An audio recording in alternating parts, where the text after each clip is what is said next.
मैं ओंकार हूं। विधाता के बनाए प्राणियों का हित चाहने वालों के लिए उपकार हूं और प्राणी मात्र को कष्ट देने वालों के लिए संहार हूं। मैं ओंकार हूं। हिमालय महल में हिमालय राज महारानी मैना को खोज रहे थे। तभी कुलगुरु ने आकर उन्हें सूचित किया कि शीघ्र ही उन्हें पुत्र रत्न की प्राप्ति होगी। पर महामंत्री सिंहरथ जब उन्हें बताते हैं कि महारानी मैना वन में अकेले ही शक्ति आराधना कर रही है, तो वे चौंकते हैं। वे स्वयं वन में जाकर मैना के साथ मिलकर तपस्या करना चाहते हैं, पर मैना उन्हें लौटा देती है। उधर कैलाश में मैना की तपस्या के प्रभाव से शिव में से शक्ति प्रकट होती है। शिव उन्हें आगामी नारी अवतार का आदेश संकेत की भाषा में देते हैं। तब शक्ति आराधना करती हुई मैना को दर्शन देकर स्पष्ट करती है कि वे पुत्री के रूप में उनके गर्भ से जन्म अवश्य लेंगी। किंतु पुत्र जन्म के पश्चात महल में लौटने पर यही सत्य मैना पति और कुलगुरु गर्ग के सामने स्पष्ट करती है। आकाश में जब नारद यही सत्य देवराज इंद्र को बताते हैं, तो वे निराश हो जाते हैं। वे अपना दुख लेकर देवगण सहित कैलाश पहुंचकर भगवान शिव की स्तुति करते हैं।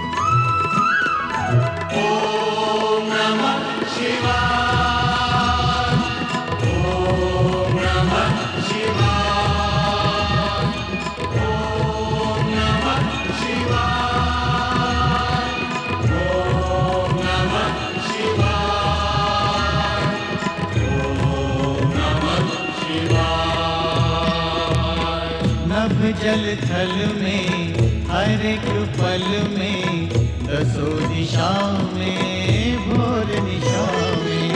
नभ जल थल में हर एक पल में दसों दिशा में भोर दिशा में।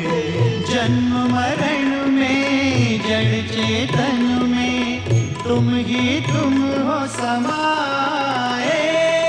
ओम नमः शिवाय, ओम नमः शिवाय, ओम नमः शिवाय, ओम नमः शिवाय, ओम नमः शिवाय।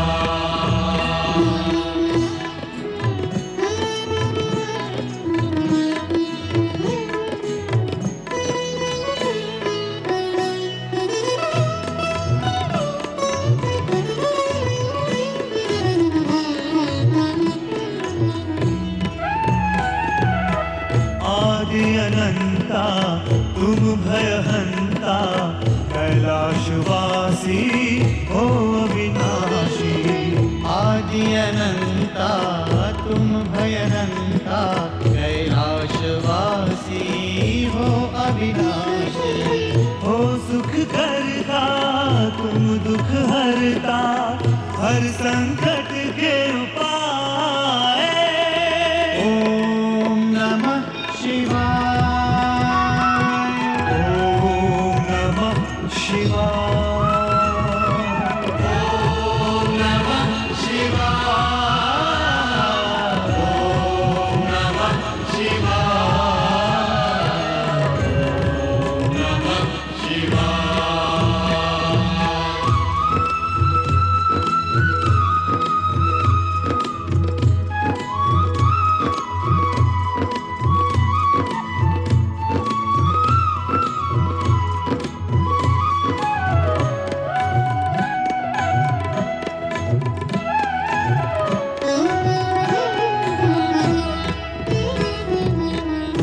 सर्जक हो तुमसे सृष्टि, दृश्य तुम्ही से तुमसे दृष्टि। सर्जक हो तुमसे सृष्टि, दृश्य तुम्ही से तुमसे दृष्टि। चार अवस्था आठ प्रहर तुमसे मन हर्षाए। ओम नमः शिवाय।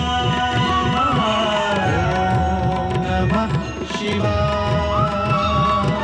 ओम नमः शिवाय।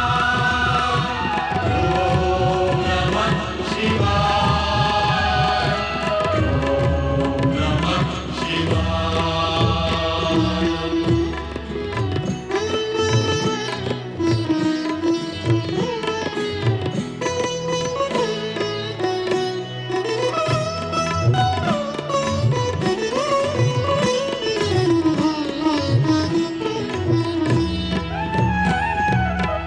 शब्द है तुमसे वाणी, ज्ञान तुम्ही से तुम ही ज्ञानी। शब्द है तुमसे वाणी, ज्ञान तुम्ही से तुम ही ज्ञानी। सत्य तुम्ही हो, नित्य तुम्ही हो, जो खोजे वो पाए। ओम नमः शिवाय। ओम नमः शिवाय। ओम नमः शिवाय। ओम नमः शिवाय। ओम नमः शिवाय।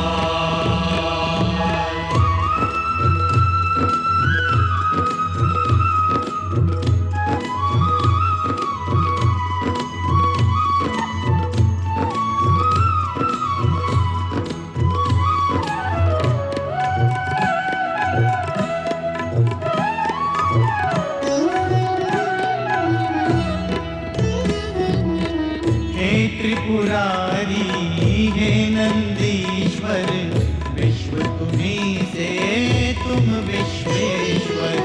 हे त्रिपुरारी हे नंदीश्वर, विश्व तुम्ही से तुम विश्वेश्वर। कण कण में तुम हे सर्वेश्वर, समय भी हर पल गाए। ओम नमः शिवाय। ओम नमः शिवाय। ओम नमः शिवाय। ओम नमः शिवाय। ओम नमः शिवाय। ओम नमः शिवाय। ओम नमः शिवाय। ओम नमः शिवाय। बोलिए भगवान श्री चंद्रमौलेश्वर की जय। भूत भावन भगवान भोलेनाथ की जय। मंगलम भव, सदा मंगलम भव।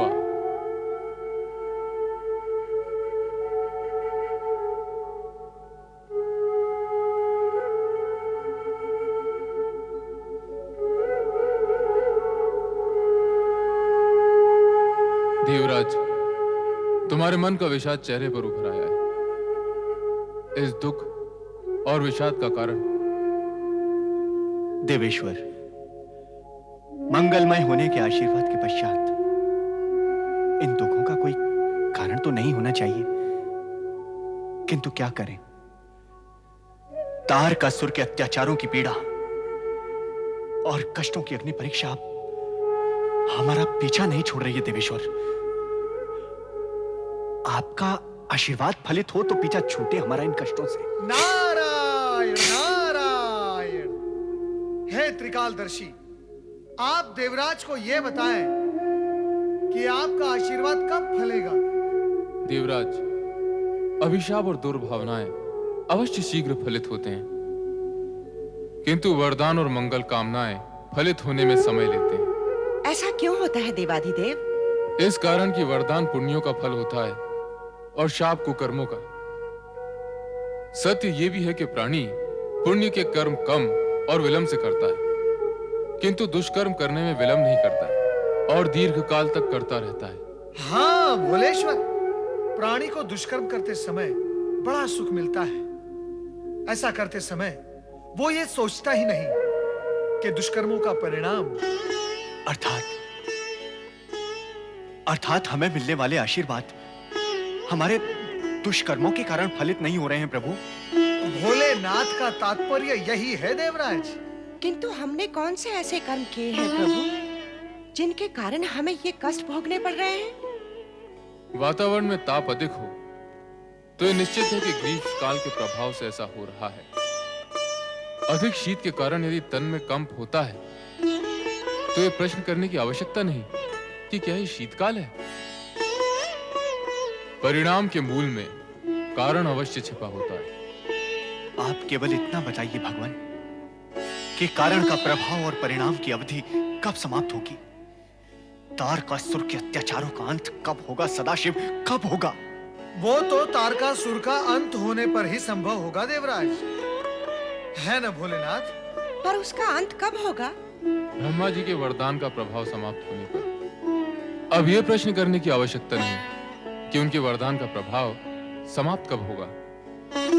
इसका उत्तर यही है कि प्राणी के पुण्य कर्म वरदान के रूप में उसका साथ देते हैं। यदि पुण्य कर्म दिशा बदलकर दुष्कर्म की खाई में गिर पड़े तो वरदान का प्रभाव समाप्त हो जाता है। तारकासुर जिस गति से अनीति और अन्याय के मार्ग पर बढ़ रहा है, उसके फलस्वरूप उसके अंत काल में अधिक समय नहीं है। अधिक समय नहीं है, किंतु समय अवश्य है। समय पर किसी का वश नहीं देवराज, तुम्हें प्रतीक्षा तो करनी होगी। अन्य उपाय भी क्या है देवेश्वर? जब तक तारकासुर के पुण्यों का प्रभाव समाप्त नहीं हो जाता तब तक प्रतीक्षा तो करनी ही होगी। इस प्रकार यदि विचार करोगे देवराज तो यह प्रतीक्षा काल कष्ट में बीतेगा। तो कैसे विचार करूं देवऋषि? अर्थात प्रतीक्षा करके। अर्थात अपने दुर्दिन और दुर्भाग्य के लिए स्वयं को ही दोषी मानना होगा। बुद्धिमान ऐसा ही करते हैं क्योंकि उन्हें ज्ञान होता है कि दूसरों को दोषी मानने से दुष्टता बढ़ती है और ये बढ़ी हुई दुष्टता अंधकार की ओर ले जाती है, किंतु स्वयं को दोषी मानने से दोष दूर करने की प्रवृत्ति दोष घटाती है और ये मार्ग प्रकाश की ओर ले जाता है। ऐसी स्थिति में बुद्धिमत्ता इसी में है कि धर्म पे आचरण करते हुए अनुकूल समय की प्रतीक्षा की जाए।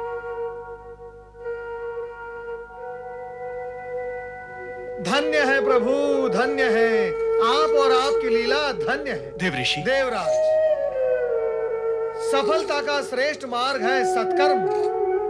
किए जा, किए जा, किए जा। नारायण नारायण नारायण। भगवान भोलेनाथ के उपदेश को सुनकर भी देवराज दुविधा की स्थिति से मुक्त नहीं हो सके। वे जगतपति के कथन पर विश्वास ही नहीं कर पाए, किंतु विश्व व्यापक सत्य तो यही है कि सर्वेश्वर भोलेनाथ पर श्रद्धा रखने वाले प्राणी जब अपने आप को उनके चरणों में समर्पित कर देते हैं तो विलक्षण पुरुष सिद्ध होते हैं। श्रेष्ठ पुरुष सदा भौतिक सुख का त्याग कर भगवान शिव का अनुग्रह प्राप्त करना ही जीवन की सार्थकता समझते हैं। ऐसे ही समर्पित श्रद्धालु थे सूर्यवंशी महाराजा मानधाता।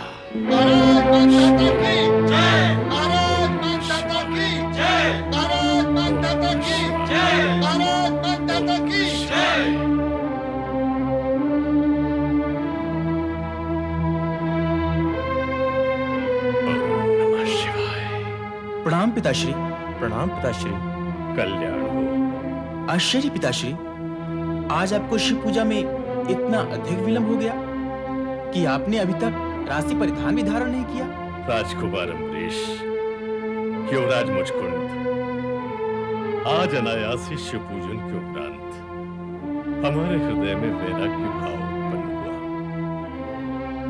हुआ। ऐसा वैराग्य उत्पन्न होने के पश्चात किसी भी दृष्टि से हमारा सिंहासन पर आसीन होना शोभनीय नहीं है वत्स। पिताश्री, महाराज, ये क्या कर रहे हैं आप? पिताश्री, ऐसा न कहिए। आपसे अधिक इस सिंहासन पर बैठने के योग और कौन हो सकता है महाराज? राजकुमार, तुम हमारे ज्येष्ठ पुत्र होने के नाते अब इस सिंहासन पर तुम्हारा न्यायोचित अधिकार है। कदापि नहीं। आपके होते हुए मैं इस सिंहासन पर कैसे बैठ सकता हूँ? ये प्रजा की इच्छा के भी विरुद्ध होगा। भ्राता सत्य कर रहे हैं तात। आपके समान धर्मात्मा, प्रजा पालक शासक युगों में एक ही बार जन्म लेता है। हम ही नहीं, आपकी प्रजा भी आपको इस सिंहासन से दूर नहीं देख सकती।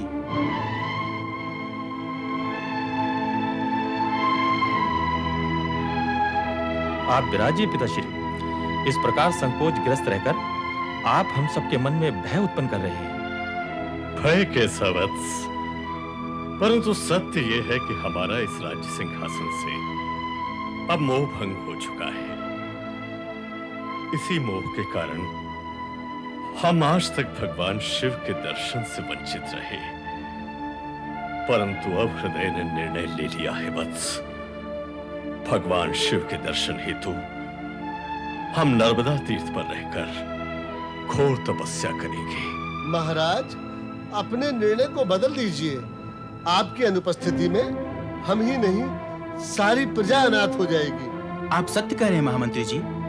पिताश्री, सारा संसार जानता है कि आप जैसा महान शिव भक्त युगों युगों से इस पृथ्वी पर नहीं हुआ है। आपके राजा रहते हुए भी भगवान भोलेनाथ आपको दर्शन अवश्य देंगे। अमरीश सत्य कह रहे हैं तात। आपकी भक्ति से भोलेनाथ अवश्य प्रसन्न होंगे। नहीं बस, शिव पूजा के समय लिया गया संकल्प बदला नहीं जा सकता। यह निर्णय हमने भगवान शिव की प्रेरणा से ही लिया है। अब शासन का कार्यभार तुम्हें ही संभालना है। पिताश्री, अभी इसी क्षण हमारे युवराज मुष्कुंद महाराज घोषित किए जाते हैं। बोलिए महाराज मुष्कुंद की जय। महाराज मुशकुंद की, महाराज मुशकुंद की, महाराज मुशकुंद की।